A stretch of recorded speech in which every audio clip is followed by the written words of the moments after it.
Yes! Oh, it is. It is a Monday episode of Donno Daily here on the 5 Reasons Sports Network. A Labor Day episode. Happy Labor Day to all. You're at home, you're grilling, you're spending time with your families. I certainly will be spending time with my family today. I love how, even though I was technically the first person in on the chat, Alex M., I will give him credit for being the first person in. He brought the popcorn today. God, we have a lot to unpack. Even though my Hurricanes got walloped on Saturday, I still have a smile on my face.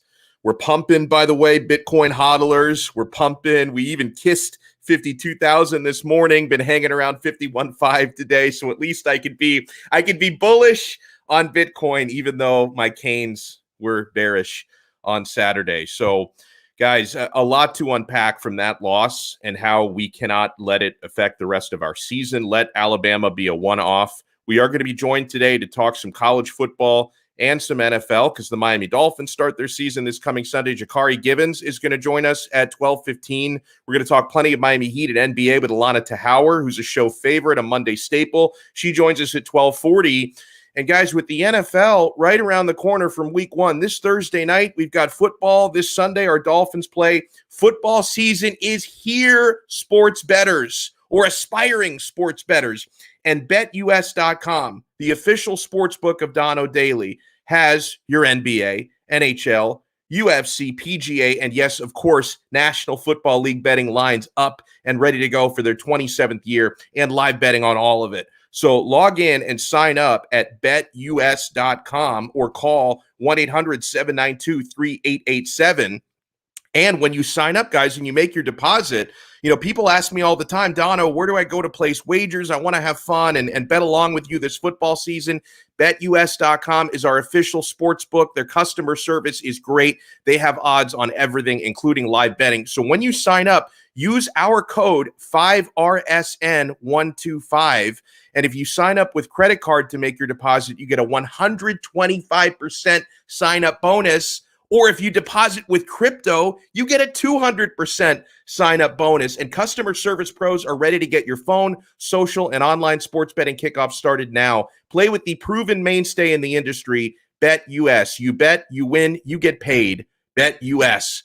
And guys, we are served by the Quarterdeck Seafood Bar and Neighborhood Grill. You know I love the Quarterdeck. Delicious seafood. They've got 2-for-1 happy hour all day, every day, and the walls are covered with TVs. That's very important this time of year. Make the Quarterdeck your spot for every college football Saturday and every NFL Sunday. Enjoy their 5 for $15 special. The bucket of ice-cold beer and ice-cold hard seltzer, 5 for $15 all football season long. Guys, they have every UFC pay-per-view fight for zero cover charge. If you want to peep their menu before you go or find the location nearest to you, visit QuarterdeckRestaurants.com. The Quarterdeck, come for the food, stay for the fun.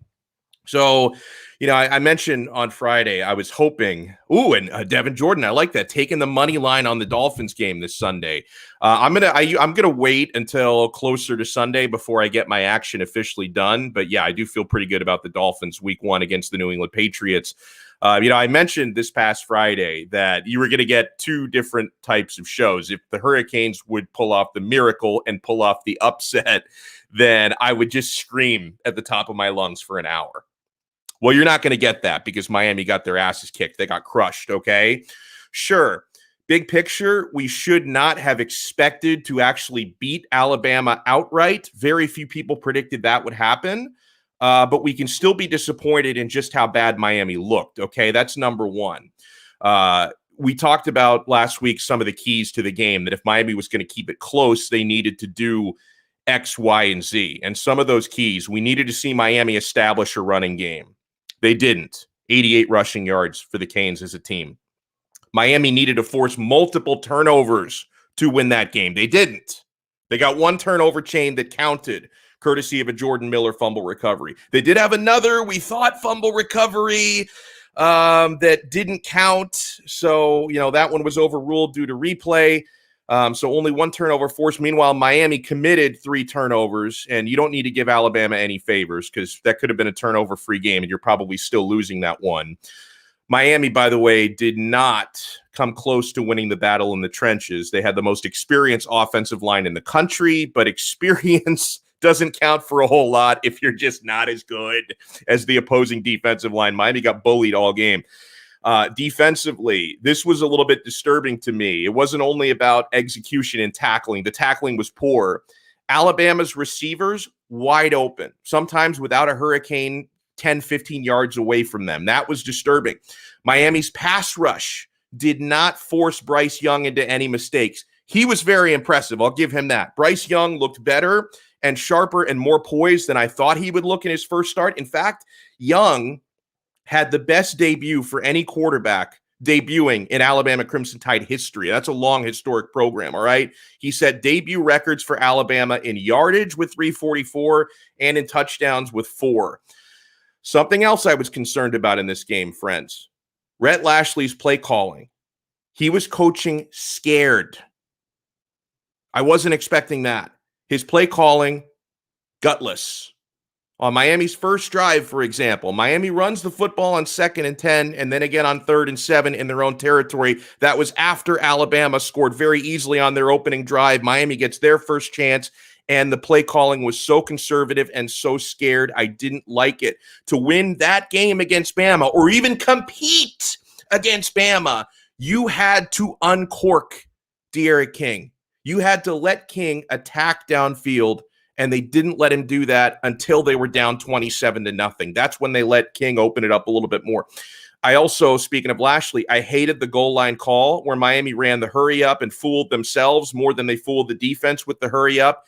And that was, I thought, guys, and I said this after the game, there were really two moments in that game where the outcome was essentially decided. The first drive for each team. Alabama easily went downfield, scored against Miami, 75-yard drive, no problem. Then Miami's chance to answer, conservative, they had to punt. I knew at that moment Miami were in trouble. And then in the third quarter, you're down 27-3, looking like you're going to cut Bama's lead down to 17. When Miami had the opening drive of the third quarter, Miami drove 74 yards down the field, and they end up turning it over on downs inside the 1-yard line, which is heartbreaking. And then Alabama, 3 plays later, scores a 94-yard touchdown pass. So that, if you thought there might be a shred of coming back into the game, or at least covering the 19-point spread, the 19.5-point spread, your heart was ripped out early third quarter. That was really, really unfortunate. We waited 8 months for Miami Hurricanes football. Miami had 8 months to prepare for the Alabama Crimson Tide, and they looked completely unprepared for it. So I just gave you the reasons why I was really upset coming out of that loss, even though, like we talked about last week, realistically, you didn't expect Miami to win that game. But I was hoping they would compete. I was hoping they would give Alabama a fight. I really thought they were capable of doing that. They didn't. But at the same time, my friends, I will allow Hurricanes fans to complain, bitch, and moan about it for the rest of today. And then from tomorrow on, we all have to move on. And as far as the players and coaches go, I hope by the time they got on the flight to leave Atlanta, they were already getting over it and moving on to Appalachian State. Because you cannot let Alabama beat you multiple times, okay? A loss like this, it can be demoralizing for us fans. I've seen it in years past, losing games to great opponents. When Miami used to lose to Jimbo Fisher's Florida State, how that used to affect them for weeks after that. When they got picked apart by Clemson, that would affect them for weeks after that. This needs to be a rallying point, though, from the players. Like, you can't let this tear you down. You need to make this unite you. Make it motivate you and unite you. Do not let it divide you. Take out your frustrations on the Appalachian State Mountaineers this coming Saturday. All of Miami's goals, guys, all of Miami's goals are still in front of them.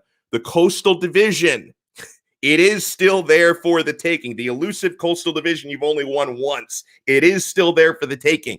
The ACC Conference is still there for the taking. If you run the table, I'm not predicting it, but it can still happen. If Miami runs the table, you're talking about a spot in the college football playoff. That is still in front of you. This loss to Bama, whether you lost to them 44-13 100-13 or 44-43, it only counts for one L on your record. It really doesn't change anything. And guys, unfortunately, it was a tough weekend, tough opening weekend for the ranked teams in the ACC. North Carolina lost on the road to Virginia Tech. Clemson lost to Georgia. Miami got shellacked by Alabama. Honestly, right now, and I know Miami just got their asses kicked, but right now, I would rather be Miami than North Carolina record-wise, because UNC, their loss to Virginia Tech last Friday, they were a touchdown favorite. They lost that game. That counts as a conference loss and a division loss. So suddenly North Carolina are behind the eight ball in the Coastal Division. Miami is not behind the eight ball in the Coastal Division. Miami has everything to play for.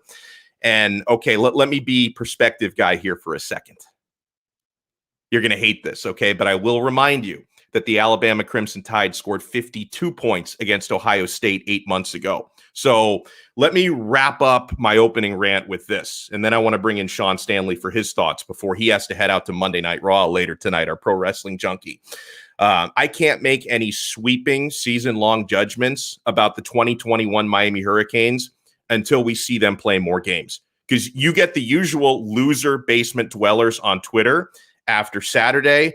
Fire Manny. Oh, my God. How could this happen? How could we get killed by Alabama? Oh, Rhett Lashley sucks. You got to get rid of this guy. Like, guys, hold off on the sweeping judgments until we get a little bit deeper in the schedule. This one game against that opponent cannot be the measuring stick for the rest of the season.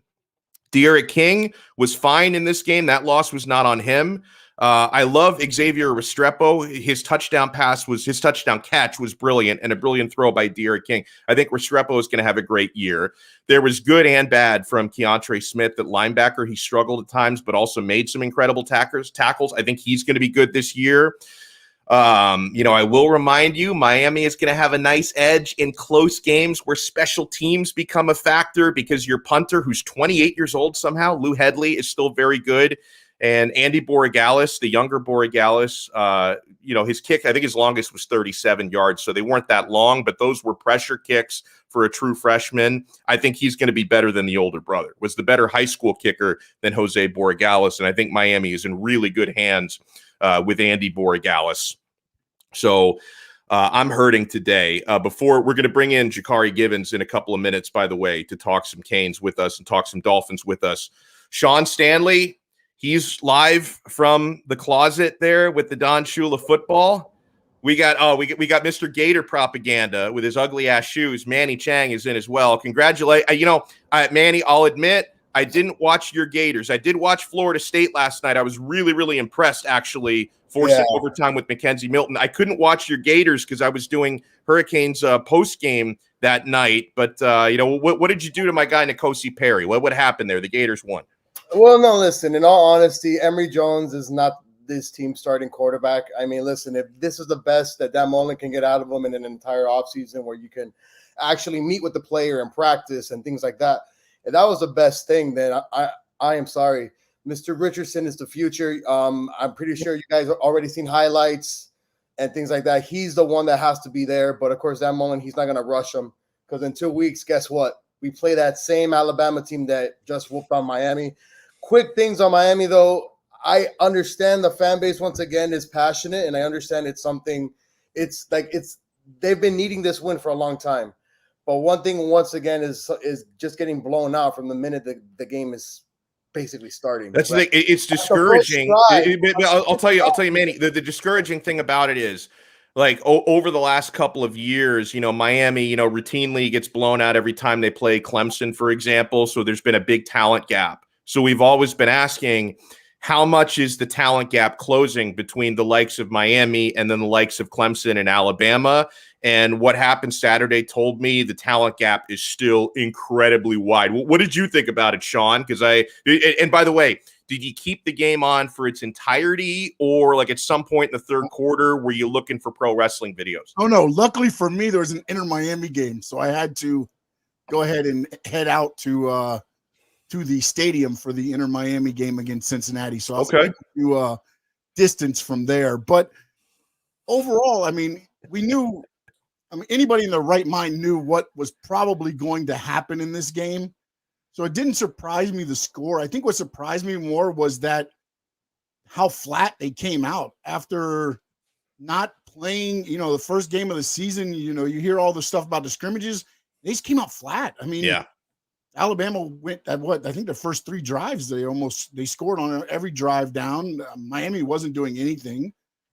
They get 3 points at the half. And then the other thing that scares me is with the football this weekend was, look, I think everybody probably thought Michigan State was going to be a win. Virginia Tech is going to be a win. Nothing. And again, I get it. They played against Alabama. I understand that before everybody goes crazy. I get it. It's Alabama. But those teams looked good. Those teams look good. Yeah. And with the way they played against Alabama, if they play that against these teams, it's going to be a struggle every game. Yeah, Miami didn't look prepared. And I see our guy, Spud McKenzie, says, please don't say give it time. Blown out is one thing. They don't look like they belong on the same field. There's a gigantic talent gap. But okay, like for the whole part about please don't say give it time, like I don't have any other choice. Like they're not firing Manny Diaz this week after getting blown out by Alabama. Like give it. Like, what does that mean? Please don't say give it time. All I have is time. All I have is time, Spud. Now, if Miami has a poor showing against Appalachian State, we're going to have a YouTube version of a riot next Monday, a week from now on this show. Like, you have to come back and impress against Appalachian State. And I know, Appalachian State, this team hasn't really done anything in 14 years because they upset Michigan in 2007 every time Appalachian State plays against a ranked team. And I do think Miami will still be ranked. But every time Appalachian State plays against a ranked team, people will predict them to pull off an upset because they did it 14 years ago. So I don't think it's happened since then. All right, but let's bring on, I've rambled enough.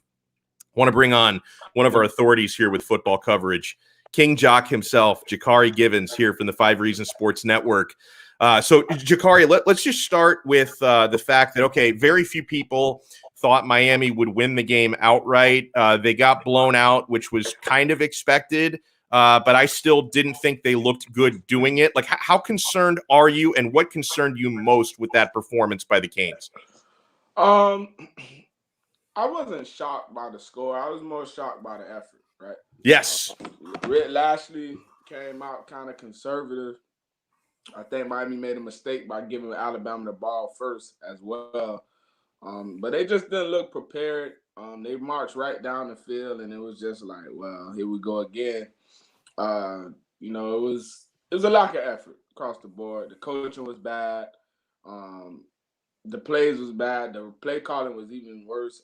Manny Diaz, I think, was doing some good things. But like I said, when they brought pressure, when they brought 5 or 6, it sped Bryce Young up.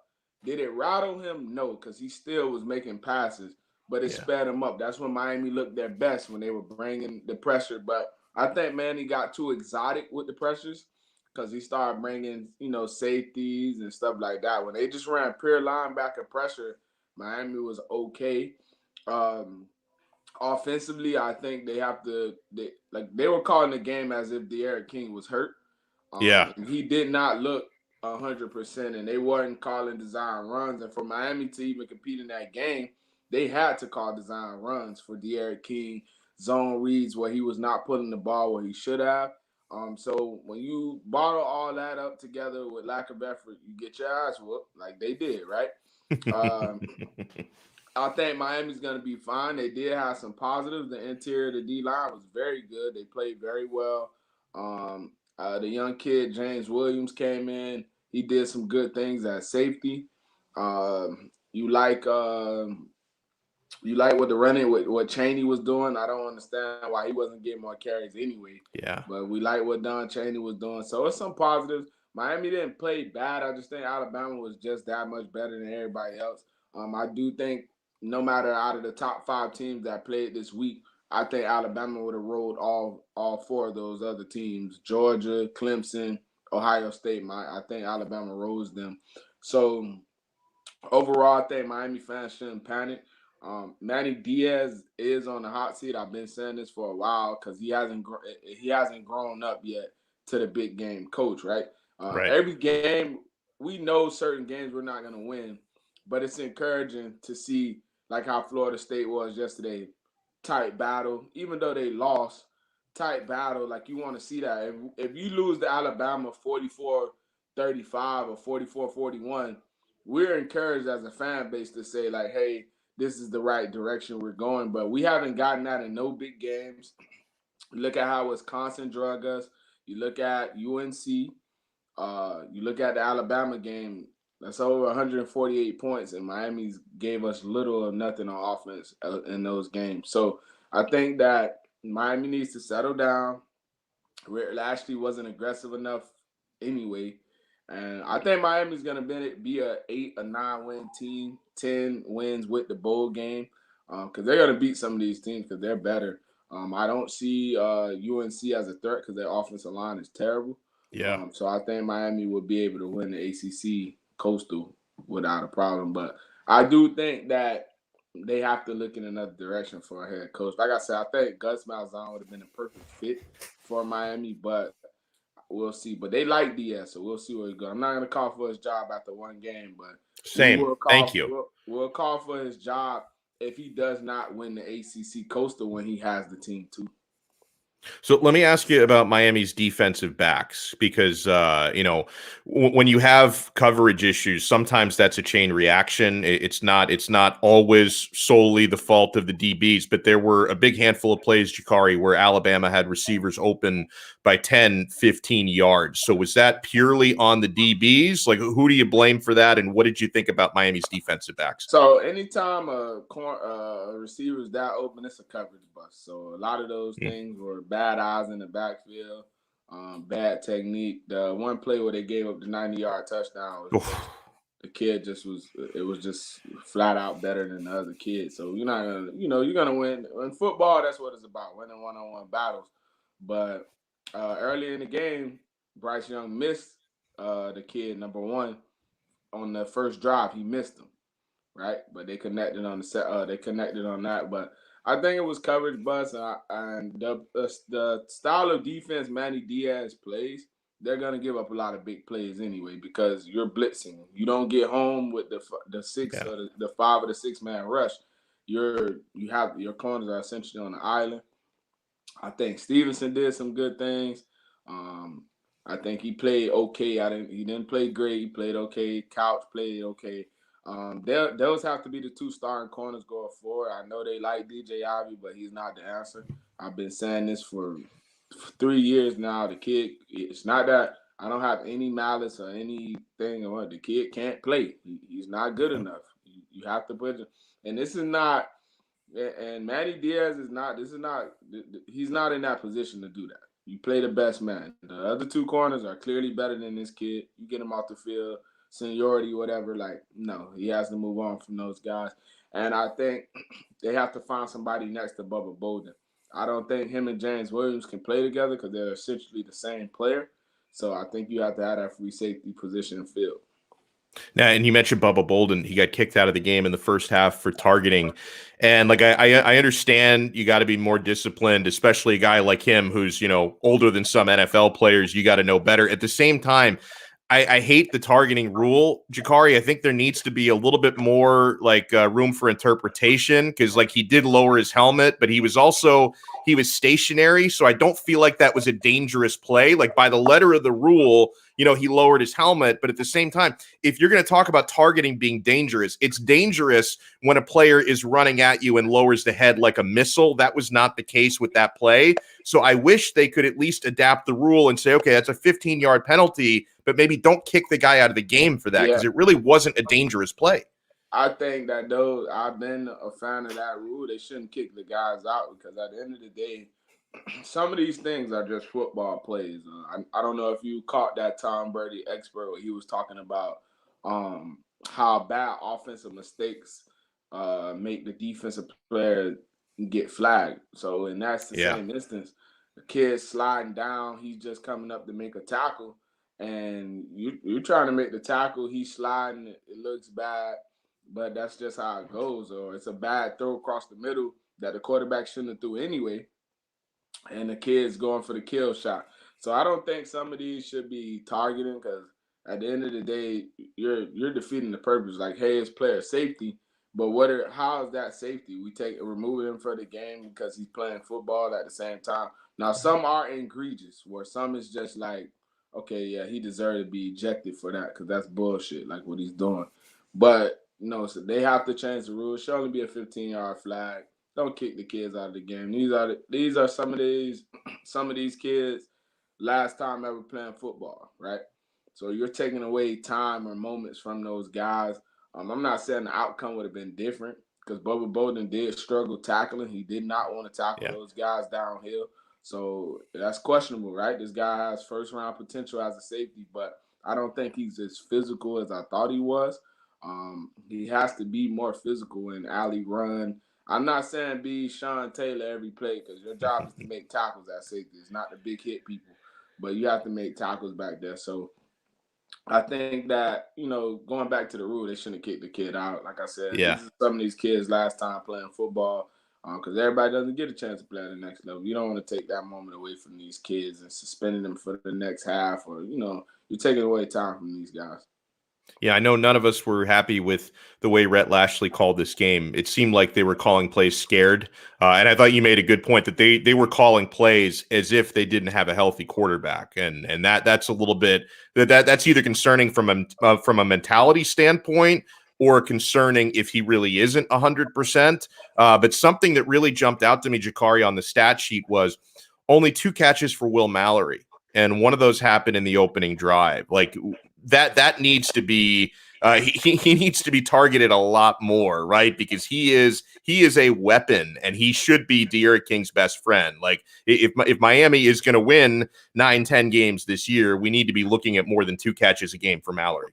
I agree 100%. Mallory is probably your biggest mismatch on the field. You look at Alabama, how they were using their tight ends. I think Will Mallory can do some of the same things, just a bigger body. He can be a contested catch guy in the red zone. They should feature him more just in the middle of the field, opening up with the seams. A lot of these teams play a lot of cover 3 and, in college cover 4, so they're giving you underneath throws. So you can RPO a team to death in cover 3 with Mallory over the middle, just hitting with the little sharp stop and pop spot routes. But to your point, 2 catches is not enough. I did like what Smith showed us. 5, he played a great game. I think he's the future at receiver, but Mallory and him have to be your main targets. Restrepo played well as well. He was another bright spot, but I think 85 has to be the focal, and I think Miami has to call a better game. And if De'Aaron King is hurt, then you have to make as a coach, make that decision and pull the kid out. I mean, he's not a kid, he's an adult, but pull him out because he's hurting the team at this point because you are not calling a game as aggressively as you should when you're playing the number 1 team in the nation. Everything should have been on the table. Alabama's only struggle against quarterbacks that can move in the pocket, who can run. Any stationary quarterbacks, they dominate them. So Miami they didn't look prepared. Like the coaches, the players. So it's just like, but 85 needs to be a focal point of the passing game because he's your biggest weapon. You look at Notre Dame last night and how they were using their tight ends to a T against Florida State. And you look at UCLA, how their tight ends were killing LSU linebackers on Saturday as well. So the tight end is a mismatch because the backers in college can't cover. You might have maybe out of 100 linebackers, you might have 10 or 15 who can cover. All right, I got one more thing on the Hurricanes, and I want to move on to the NFL. So let's look forward. Appalachian State this coming Saturday, and Jakari, Appalachian State. I know it seems like I'm picking on the little guys. One of my least favorite programs in the country because the hype around something they did 14 years ago. If people think Miami fans are living in the past, like every time Appalachian State goes up against a ranked team, every dumbass on TV is picking them to win the game because, hey, look what they did to Michigan. Bros, that was 2007. It was a very, very long time ago. So I'm already preparing myself. Michigan never has the athletes. So yeah, looking back 14 years ago, It wasn't as big as a win as everybody thought because Michigan never has athletes. Like you look Yeah. at them when they play the top teams in the Big Ten, they get smoked because they don't have the athletes. So my point is we're all gonna have to, you, me, everybody watching, we're gonna have to endure, for the next 6 days. Everyone's going to be picking App State to win this game because Miami, I agree, they looked really bad against Alabama. And because Appalachian State, beat a ranked team 14 years ago, they're going to get picked all week long. Miami, I think they're 7.5-point favorites in this game. And I'm sure that number would have been higher if they'd given Alabama any kind of a fight. They didn't. So what are you expecting on Saturday, Jakari? Are you expecting Miami to look a lot different at home against App State than they did against Bama? Oh, most definitely. I think Miami's going to come out and beat App State. App State is a good team. I did see them play the other day. They can run the football with the running back Peoples, number 6. He's pretty good. They can do that, but I think Miami ultimately blows them out.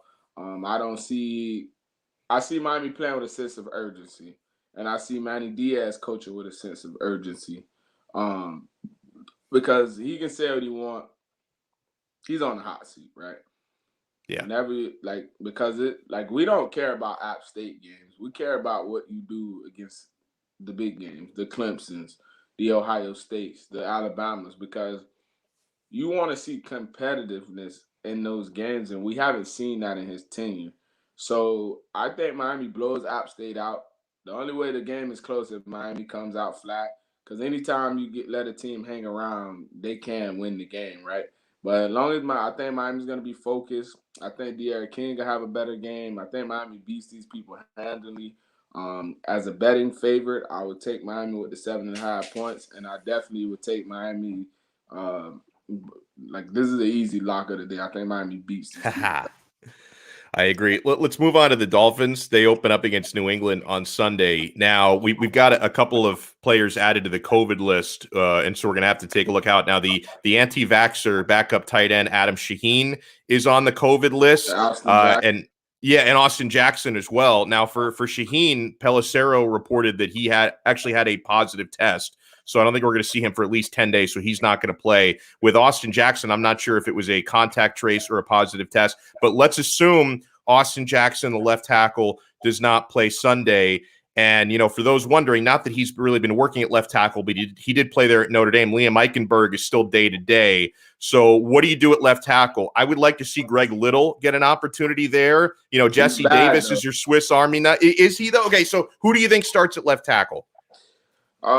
You brought Little there, so maybe Little there is the guy I would probably play there, just because he has experience, but he's not good either. So I personally think Miami's strategy is going to be Tua's strength, quick passing game, getting the ball out of his hands, stuff like that. So the offensive line is going to be okay, but if they like I told you, if they protect him the whole season, the guy's going to throw for at least 3,500 yards and 30 touchdowns, at least. Not saying what he's going to do. So I like that. But I think Coleman would be another option there. None of the tackles have played good. So it's like, no.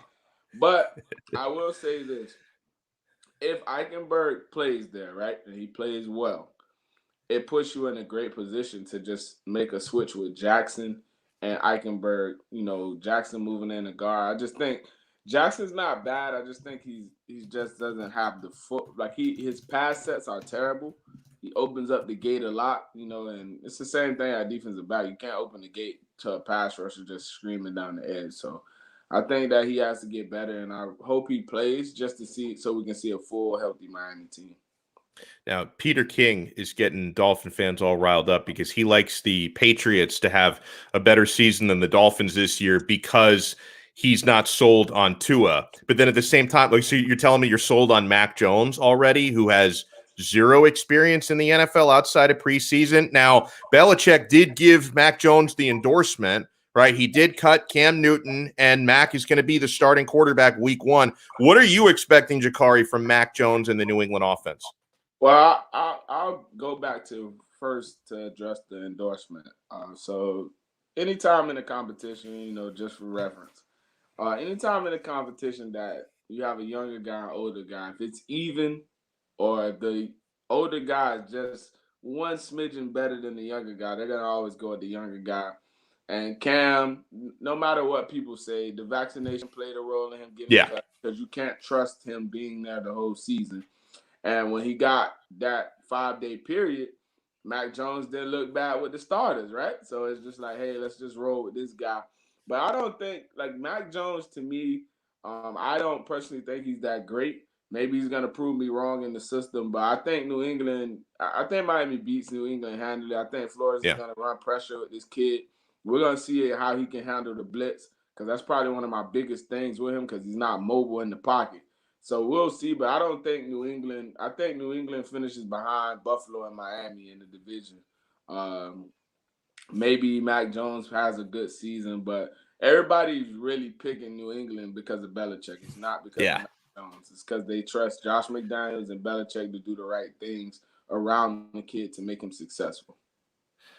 Your prediction on the Dolphins' record this year, Jakari. You mentioned Buffalo, Miami, then New England. Do you think the Dolphins go to the playoffs? I think Miami goes to the playoffs if they protect Tua. They don't protect him, no. So I think Miami can win 11 games this year. I think they're 11-16. I think they win 11 games. I'm gonna go with 11. 12 if we do really well, but 11 is my mainstay. They're gonna improve by 1 win this year. I love it. Jakari Givens, former Kansas Jayhawk, part of our Canes coverage and all our football coverage, really, NFL and college football here on 5 Reasons Sports. Make sure you follow him on Twitter, KingJock24. Jakari, thank you so much, man. Enjoy the rest of your week coming up. You too. Love it. Always love talking with Jakari. In a few minutes, Allana Tachauer is going to join us to talk some NBA. You know, I mentioned I got to give credit where credit is due. As much as I despise the Florida State Seminoles, and they did lose the game last night in overtime, incredible comeback, coming back from down 38-20, great fourth quarter. And Mackenzie Milton, one of the best stories in the country right now. 3 years ago, while a UCF night, this guy suffered one of the most gruesome, horrific leg injuries I've seen unfold live in a football game. I'm sure there was concern at that time about saving his leg, let alone him ever playing football again. I mean, his doctor at the time was really unsure if he'd ever be able to take the field. 3 years later, he's a Florida State Seminole. He comes on with a pretty goddamn heroic effort for Florida State to get that game into overtime. They lose it in OT.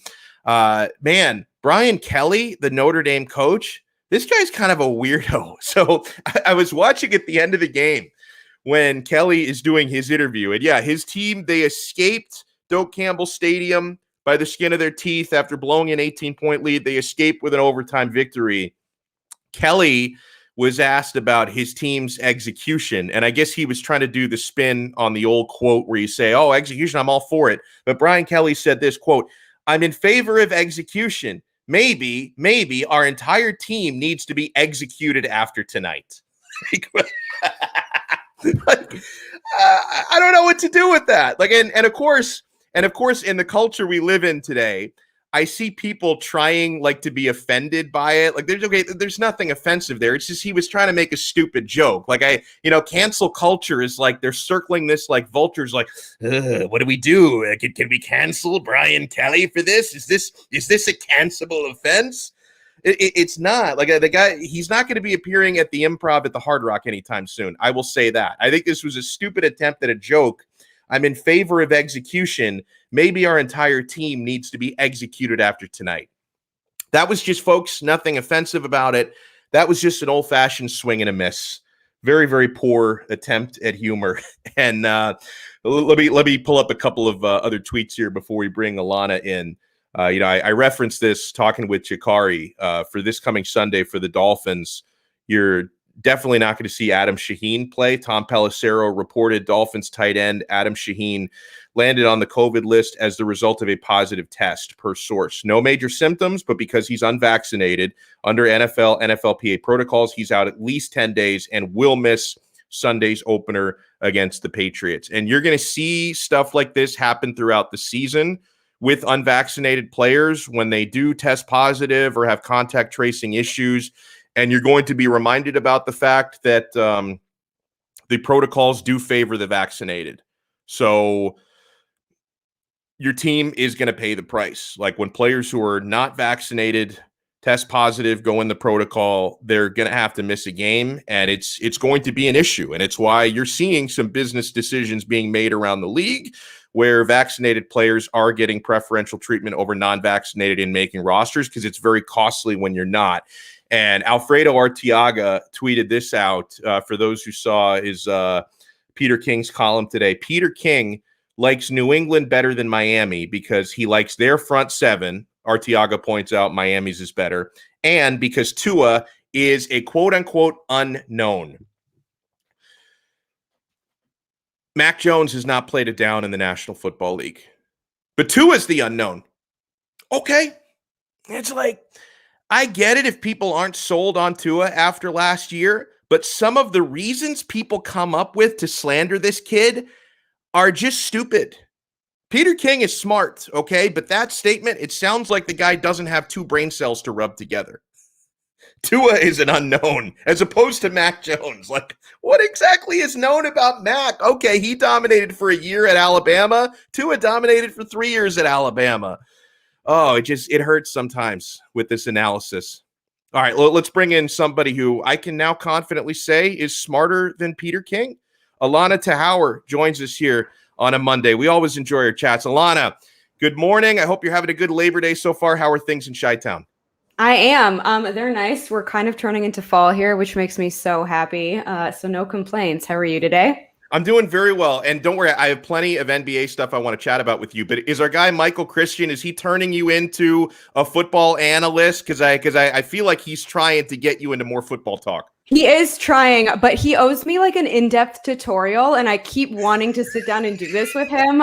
For some perspective, the last time I really followed football was like 2010, and it was the Packers.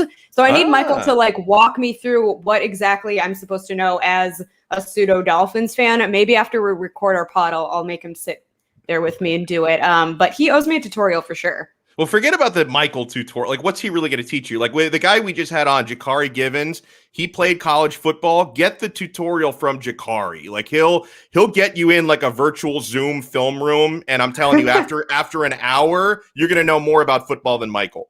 Yeah, but I need to be handled with kid gloves, right? Like I need someone to talk to me like I'm 12 through the situation. I know the game of football, that's not lost on me, but like the ins and outs of the Dolphins, like I'm going to need someone to start like at the beginning and walk me through where we're at now. Well, maybe I can help you then, because I'm actually doing that, Allana, with my 3.5-year-old son. Perfect. And by the way, I'm a great parent because I turned off the game when it started getting ugly because I didn't want him. I don't want him to like jump ship and not be a Miami fan. But I was watching Miami, Alabama with my kid. And when Alabama scored a touchdown on their opening drive, my son, like all he knows is when somebody runs into the end zone, get excited. So the kid starts cheer. Like when Bama scores a touchdown, my kid starts cheering. He goes, "Yay!" And I'm like, "No, that's bad. That's bad." Well, and he's got it half right. Like you have to be proud of him, right? Like he got the bare concept if you're supposed to celebrate. Now it's just like part 2 of that.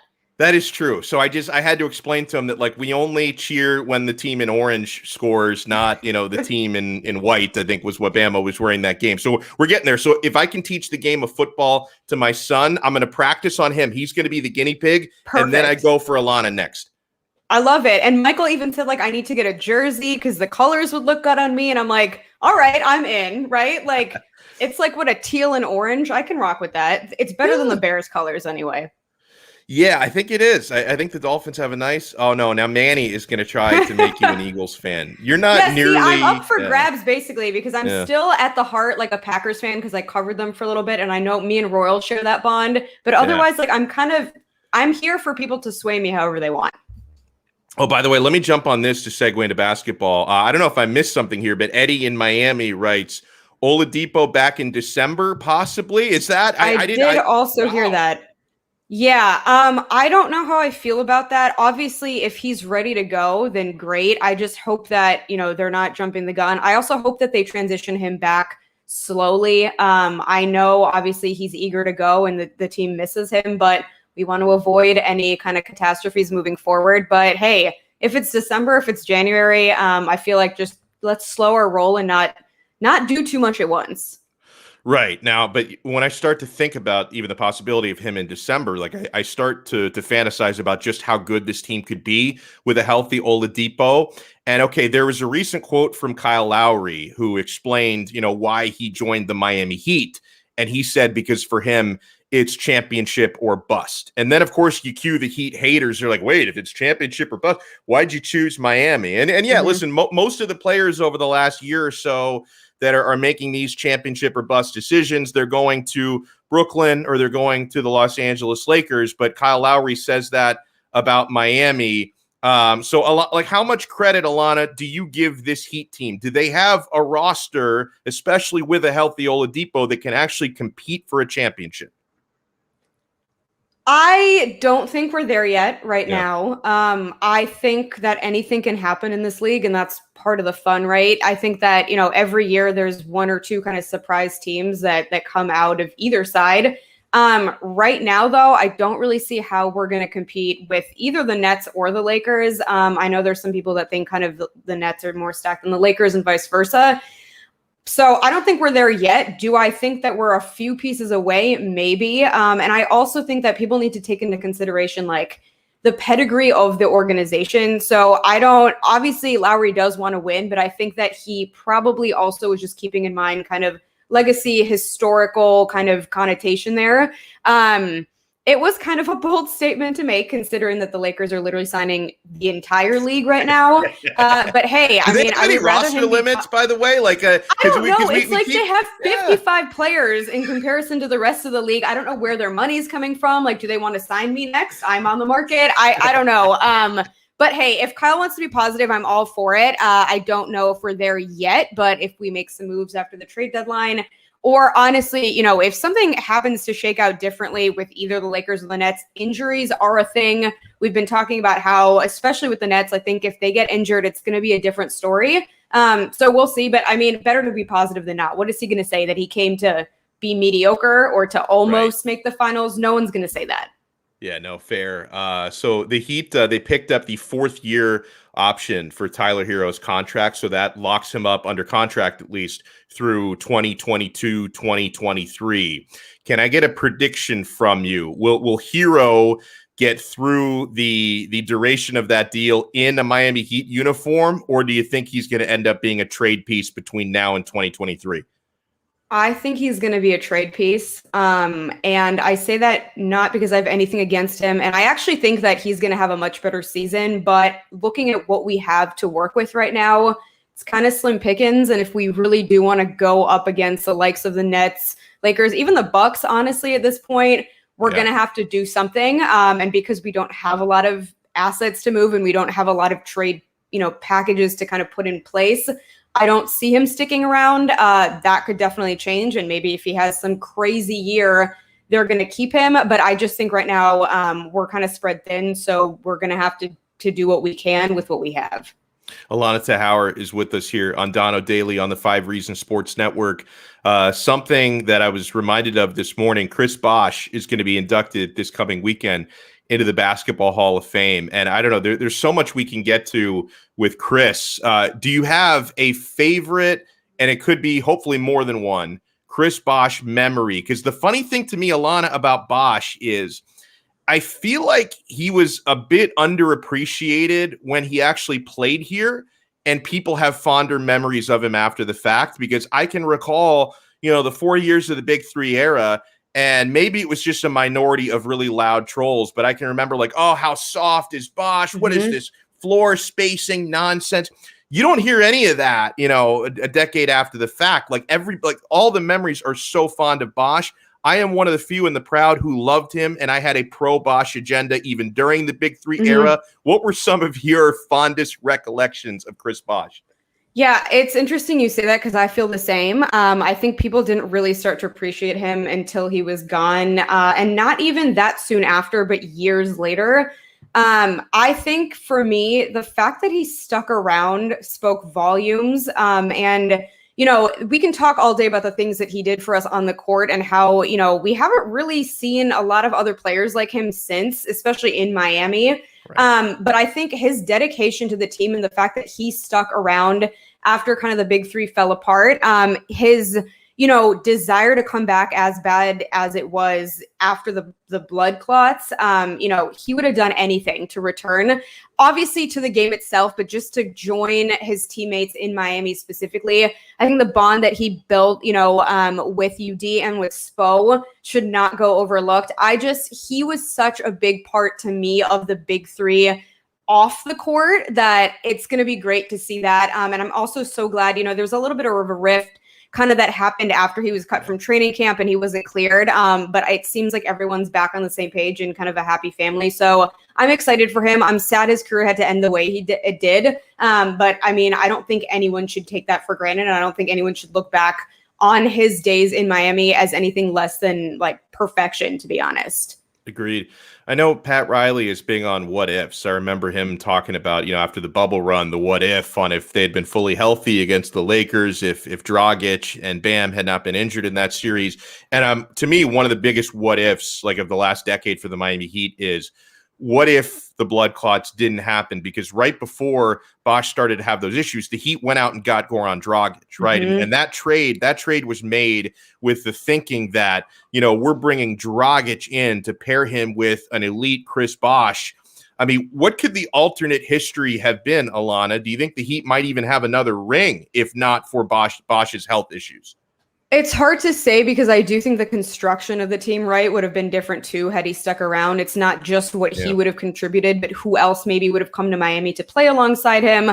I do think it's interesting that you bring up Goran because they're both very fundamentally sound players.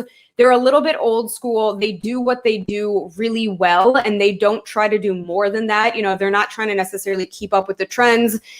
So I do think we would have had a very solid at least duo for someone else to join. I don't know necessarily, if we would have gotten another ring, but I do think it would have changed the trajectory of kind of what the Heat looked like thereafter, especially kind of in that forgotten years era. Who knows if we would have struggled through the roster that we did.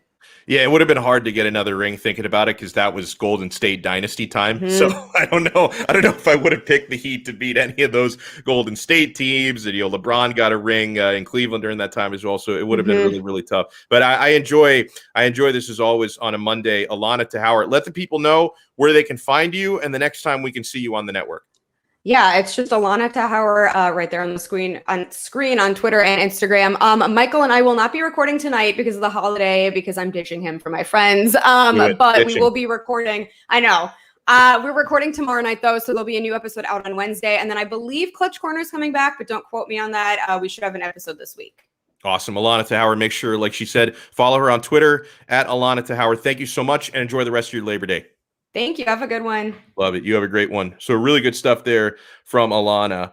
And man, you start to think about those what ifs in Heat history. If this player had come, if this player hadn't gotten injured, all that really, really good stuff. I have had fun today, despite the fact that we are less than 48 hours removed from my Miami Hurricanes being humiliated.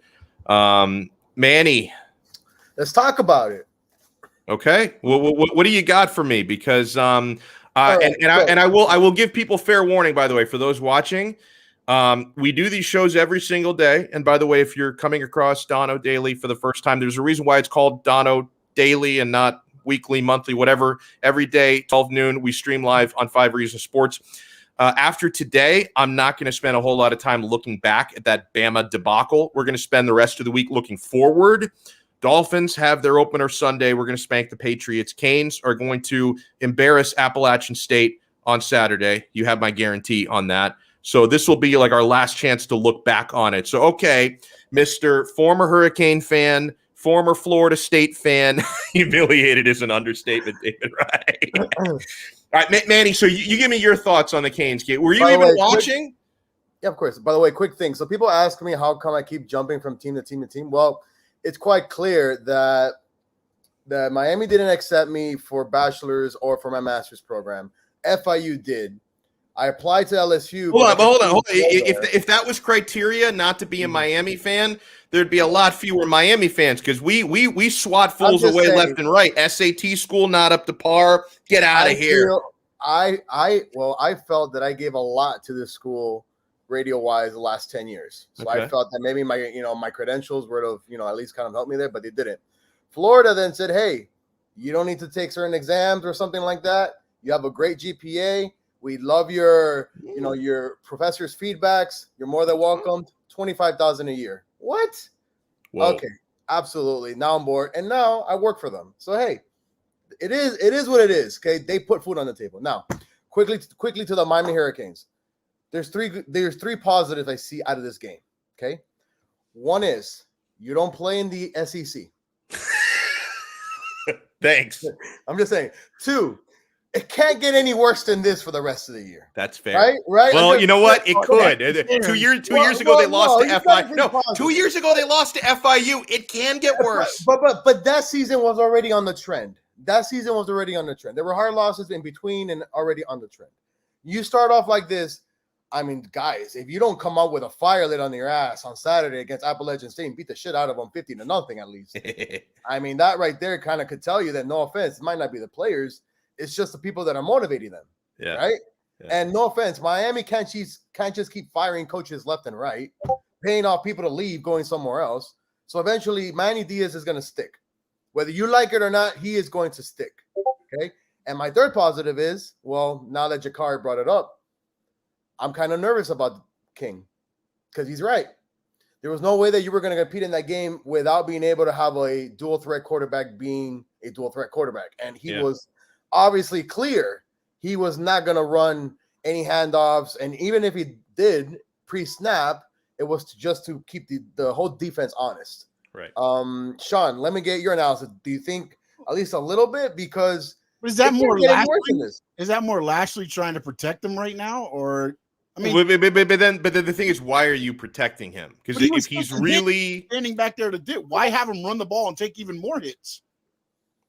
I mean, the thing is, like against Bama, you're not going to win if you don't throw the kitchen sink at them. Like you can't go in there, be conservative, and coach scared and expect to beat that team. No, that's what I'm saying, though. It was coaching scared. They didn't want King to get hit that much. In that case, I just felt like they did come out conservative, and like you said, they ran the ball 3rd and 7 in their own territory. They ran the ball. Either there's more to this with King being more injured, possibly maybe not 100% back, and they just were hoping that they could, milk it for everything, or there's more to the injury, and then also you saw him limping in this game. Did he get more dinged up in that game?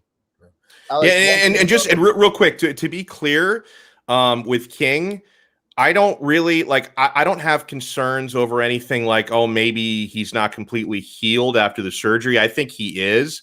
I just don't think that, because people have to remember, tearing your ACL, it's not a picnic coming back after that. So he may just not still have, the confidence and like the complete feeling of being 100%. Like a doctor can clear you and say you're 100%, you've smashed all your rehab stuff, but it's still, for an athlete of that caliber, for a guy who relies on his legs so much, it could still take a little bit longer to be back to your old self. It could just be a mental thing for King too. Yeah. That maybe he's expressed to Lashley, and then Lashley didn't want to.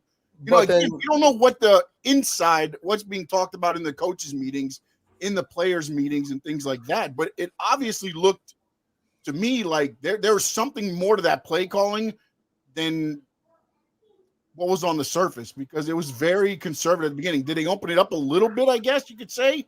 But because it was handoff almost the first. Well, the thing is, they didn't open it up till they were down 27-0, and that's concerning. And then to go back off a little bit with you, Alex and Sean, if Denard King is not ready mentally, or if he's not ready physically, you really wanted him to go out there against Alabama? That's a risk. That's a risk you take. The young man now has endorsements. The young man now has a positive future ahead of him. I understand he's a team player. Or Garcia out there with no playing. I'm just saying. Hey! Don't yell at me, man. I'm just saying. I will yell at you. You got those ugly ass shoes. I'll yell at you whenever I want. You still have those shoes, Manny, or did you come to your senses and throw them in the garbage? I wore them to get lunch today. I got lots of compliments, actually. Yeah. I find that hard to believe. Before we switch subjects, yeah. If this defense does not get pressure with their front four or blitzing linebackers, That's secondary, man. Jesus. Yeah. Well, Bad I- coverage. It's a never-ending thing that it doesn't listen, nothing against Bolden, but everybody else just sucks. Blame the I'm not like shoes. trying to be an ass, but pre-snap, they don't know where to line up. They don't know how to tackle, and 3, they don't know how to communicate. And like, dude, how many practices have you guys been? Last year was COVID. There was a legitimate excuse where you have to look at a screen. You've been practicing with the same group of guys for a couple months now. How can you not know? I don't know. I'm just saying. The lack of tackling was very concerning to me. Horrendous. All right. But before we wrap it up, let me shift gears because honestly, I didn't even know that this was tonight and this was local. And of course, my guy Sean Stanley is all over it. Monday night Raw tonight. Sean, and I love how as soon as we bring up pro wrestling, Manny just poof, he disappears. Like, haven't you told me that Monday Night Raw sucks now? So why are you spending your hard-earned money, or maybe you're credentialed? Okay, so you're going as a media guy. Well, why are you even wasting your time? I got tickets, but not going as a media guy. But I am going to support somebody that is on the card tonight. Who? And, MVP. Oh, yeah, my boy MVP. You know, we worked with him before he became. Who is that? MV who? MVP. Montel Vontavious. Most valuable player. Just go out the damn screen, man. Thank you. No, but he's from down here, and he made it to WWE, and then now they're coming home today. He's coming back home. So he's coming home. Be there. Should I watch that on TV? You can on the USA Network at 8 o'clock. Okay, so I don't have to pay for Peacocks for this. I can watch it on TV. $4.99. You get WWE Network for free, man. Come on. For what? $4.99. The WWE Network is thrown in on the Peacock. $4.99. The premium one. I paid for enough, bro. Paramount Plus, ESPN Plus. I got all the pluses. I don't need Peacock Plus as well. I got. Manny is suddenly fired. David writes in. I want to take this opportunity to thank everyone who's been watching us live and chatting with us live today. Let me do some shout outs. I see David, who's our guy, GA Canes fan, and I saw him mention earlier, Georgia Canes fan. He lives in the Atlanta area. And he's very thankful he did not pay for a ticket and go watch that game. That's always a tough one. I think it's almost worse if you're local, because if you were someone from South Florida and you made like a trip out of it, at least, you know, you get out of the house for a little bit, you go somewhere, you stay. I love staying at hotels. Like, even if I go to a shitty football game, I'm still happy to stay at a hotel bar. I would live in a hotel if I was financially inclined to do that. If as long as my Bitcoin keeps pumping, I'll live in a hotel eventually. But I think it's even worse to pay for a blowout game when you're local, because you don't even get to make a trip out of it. So I'm happy you didn't spend your hard-earned money to go watch that debacle. Georgia Cane fan. Got our guy Jesse Lockhart in the chat. Ricky J. Mark. Eddie in Miami. I saw Manny was trolling the chat for a little bit. Welch has been in the chat. Alex M. Spud McKenzie, who's very thankful that we're not underreacting to the Alabama game. We're going to learn, I think, more about Miami over the next 3 games than we did against Alabama. I expected better. I wasn't expecting a victory, a blowout, even though I did take Miami plus 19.5, which was a homer bet more than anything. Thankfully, I did really well on the UFC card. Thank you, Lee Sterling. I was still expecting more. Even if Miami wasn't going to win that game against Bama, I still thought we would see a better performance. So I need to see better performances from here on out. Do not let Alabama beat you multiple times. Huge shout out to our sponsors, guys. Make sure if you're looking for a place to place wagers this coming football season, you don't know how many times I get asked, because whenever I talk about sports odds and stuff and I tweet about bets that I make, people slide into my DMs all the time and people ask me, where do I go to place wagers on sports? I don't understand. What do I do? If you've never done it before, I think it can be a little bit intimidating. If you've never signed up for an online sports book, trust me, betus.com. There's nothing intimidating about it. It's very easy to sign up. Their customer service is second to none. You can always get someone either on a live chat or a 1-800 number to get help with anything. They're really good. They know the site very well. And honestly, it's not even that complicated. Like they have these services available to help you out. You're going to find it very easy. I signed up a couple of months back, And if you use our code, by the way, 5RSN125, write that down because you want Donno to get credit for the sign up. We got a special deal for you. 5RSN125. They're going to ask if you have a promo code when you make a deposit. You have one, 5RSN125, and you get a 125% sign up bonus. So if you pay with a credit card to make your first deposit and you use my code, you can get, like, let's say you deposit $100, okay? They're going to give you $125 of free play money on top of your $100 deposit. So essentially you have $225 to play with because of the free play money. It's a really great deal. I signed up with $150. They gave me $187.50 of free play money right on top of that. I'm still playing with my initial deposit. I'm having so much fun at betus.com. They have odds on literally everything. The reason why I discovered BetUS a while back and why I'm so happy to welcome them as the official sportsbook of Donno Daily. Months ago, I was using a different sportsbook, and a buddy of mine is a former college lacrosse player, and he was giving me college lacrosse betting tips, and I realized the sportsbook that I was using did not even have odds on that. BetUS does. They've got odds on everything, guys. Pro football, college football, boxing, mixed martial arts, NHL, even pop culture. You can find pop culture odds at betus.com. So use our promo code for a 125% sign up bonus. And make sure this college football season, this NFL season, and for every UFC pay-per-view fight that you're checking out games at the Quarterdeck Seafood Bar and Neighborhood Grill. I love the food, guys. The last time I was there, I had the French dip sandwich. I'm going to be at the Quarterdeck. I think this week I'm going to head out there for a lunch, and I am going to get the jerk chicken sandwich, which is fantastic, or I might get a burger. The seafood is always fresh at the Quarterdeck. Sushi, build your own poke bowl, the fresh fish, the oysters and Maine lobster. I get hungry when I talk about it. They have 2-for-1 happy hour all day, every day, 2-for-1 cocktails. It never ends. And they have every UFC pay-per-view fight for zero cover charge. And then, of course, on Saturdays for college football, Sundays and Monday nights, and Thursday nights for the NFL, they have giant TVs, flat screens covering every wall at the Quarterdeck. You will not miss a second of the action. And on Saturdays and Sundays, they have those 5 for $15 buckets. Ice cold Heineken, ice cold hard seltzer, ice cold Corona, whatever is on your mind, you can get it there. Ice cold buckets at the Quarterdeck. So make sure you check out the Quarterdeck Seafood Bar and Neighborhood Grill this football season. Visit them at quarterdeckrestaurants.com. We will talk to you guys again tomorrow. Same time, same place. We'll get you ready for Dolphins, New England. That's going to be here before you know it, man. Thursday night NFL opener, Sunday Dolphins opener. We will talk to you guys again tomorrow, 12 noon, right here on Donno Daily on the 5 Reasons Sports Network. Ciao.